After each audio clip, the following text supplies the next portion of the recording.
Saturday, beautiful souls, wherever you are on this phenomenal planet. It is time for Shift Your Thinking Daily, where we transform our inner experience to a phenomenal outer experience for 10 minutes of our day. We do it together.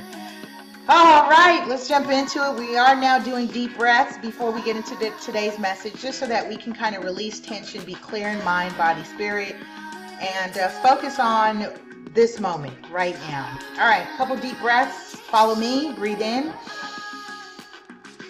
and out. Breathe in and out.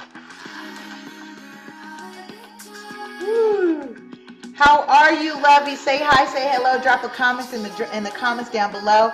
Turn on the post notifications, that way you don't miss when I upload a new episode. And shout out to those of you who are listening on a radio podcast replay on Spotify, Stitcher, iTunes, Anchor, Breaker, Overcast.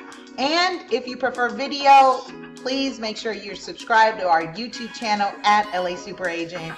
Got tons of gems happening over there, including 3 running playlists and my feature special show, Ready, Set, Real Estate. And by the way, just so you know, you too can get some of this real estate merch. You know, I got my favorite hat, by the way. Loving all of this. You know, this is actually the Velcro. Yeah, I got hat head, but this is a Velcro one. But I really love this one. And I'm gonna go sport this at the beach real quick. You know, it's one of those days in sunny California. So my son is waiting on me to wrap this up, and then we're gonna go hang out at the beach.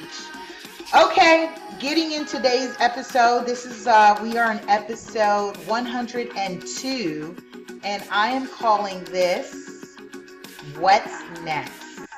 What's next? I'm continuing along in the section. If you are following Dean Del Sesto's Shift Your Thinking, 200 Ways to Improve Our Life. You guessed it, 200 ways, which we'll have 200 completed episodes at the end of this series. And I'm in the section where he says winners don't dwell on what's wrong. They dwell on what's next. Type 1 if you're a winner. Please drop 1, press 1 down below if you consider yourself a winner. You ever catch yourself thinking, so what are we going to do next? Especially when it comes to challenges. Your mind isn't caught up about dwelling on the problem. Here's the issue, and you're married to the issue. No, I'm not in a relationship with problems. And that reminds me of, I'll be doing a presentation on used to. This language that you're using when you say you used to do something, I used to. You know, are you in a relationship with used to? Because used to is blocking you from growing. So with the same, within the same light and context, we'll be discussing about the word problem, which I personally do not use, by the way. And I recommend that you remove the word problem from your vocabulary, replace it with challenges or obstacles. Why? Because your mind is programmed in such a way that it gets into an action-oriented position. The synapses in your brain, those are little chemical connections that happens whenever you have a spark of idea. You have these synapses happening in your mind, in your brain, that is creating new connections. And with that being said, when you say challenge, your brain goes, oh, that's us, we get to work. When you say problem, your heart says, I'm stuck. It's personal. Challenge, brain goes, yes, we got this. Problem, heart says, ouch, it hurts. Okay? All right, so the author says problems are like disease or dis-ease. The faster they're dealt with, the better. Although there is value to be had when a problem arises in our life, he says, problems are not our friends. You're best friends with problems, BFF with problems. So we are not supposed to hang out with them for an extended period of time. Know anybody in your life who tends to dwell on problems? They want to stay there, right? That whole thing, misery loves company. They prefer to just dwell on that, talk about that. It gives them life. It gives them energy because they are not challenging themselves to be creative. Your design is a co-creator, right? That thing created an image. That is you, co-creator. You are the designer. What is your life design? All right. The author says the goal is to treat them with urgent care, not as a disease that requires long-term care. He says, I call the disease problemitis, the condition of allowing a problem to hinder or paralyze clear thinking to get past the problem. Again, I just pointed out why you want to be mindful about using or even identifying with the word problem, because problem is associated personally with the heart and feeling, where if you replace it with the word challenge or obstacle, the mind says, I'm up, time to get creative. What do we need to do? What's next? Same goes if you are a person moving through life or people in your life, and I lovingly implore on you to help people change the words that they're speaking. If they're saying the struggle is real, change that language. The struggle is real, because that's personal. That's esteem. You'll end up being stuck using that type of language.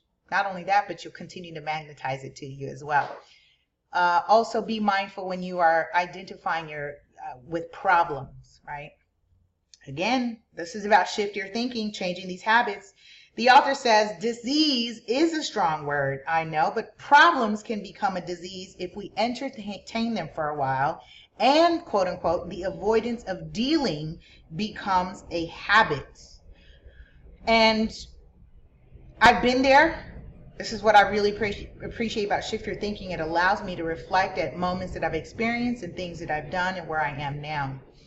And those of you who know that I've had personal and professional trials and tribulations, it has been that for me. It has been those moments where there was avoidance happening and I just didn't want to deal with it. And I allowed myself to go through a period where I didn't want to deal with it, but guess what? Didn't change anything in terms of situation or circumstance.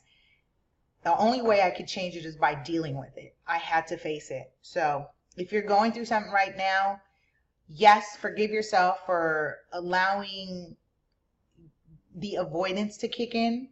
However, you are here to ascend. You are here to go to the next level. Can't happen if you're in a relationship with a problem or if you're in a relationship with the avoidance of dealing with it. The author says, we all know life is riddled with obstacles and a diverse array of chaos. He says, you are in the midst of some of those things now, or there's some waiting around the corner. So imagine the habit of encountering problems where your first instinct and immediate reaction are to work problem out, not invite them in. Work it out, work it out, work it out. He says it's not about pushing the problem away as much as it is bringing it in close enough to scrutinize it, see the full repercussions of its impact, and work it through. Work it out. Drop in the comments, work it out. The author says, consider that having a consistent process for problem solving can make the next problem that hits you feel more like a feather than a hammer. Absolutely. Why? Because the best lessons in life is experience. Now that you've identified it, been there, done that, you go, great. I know how to deal with this challenge. I recognize the symptoms, and your brain goes into activation mode. The author says, part of that process is having trusted others to talk with and access to information to dig into. He says, type just about any problem into Google and you'll find no shortage of potential solutions. And as a bonus, you'll find out you're not alone in whatever the issue is. That makes it really easy CTA right now, actually. The CTA for today is identify what you may be avoiding. What are you not dealing with right now? One thing, I don't need a whole list. Don't stress yourself out. That's not what today's about. Identify one thing that you may not be dealing with and say, here's my challenge. Meditate on that. Here's my challenge. Command the universe to give you the solution to that. I have access to everything I need. That's an easy commandment. I have access to everything that I need. You can say that many times, repeat it, and guess what happens? The universe conspires to give you the solution. You don't have to do this alone.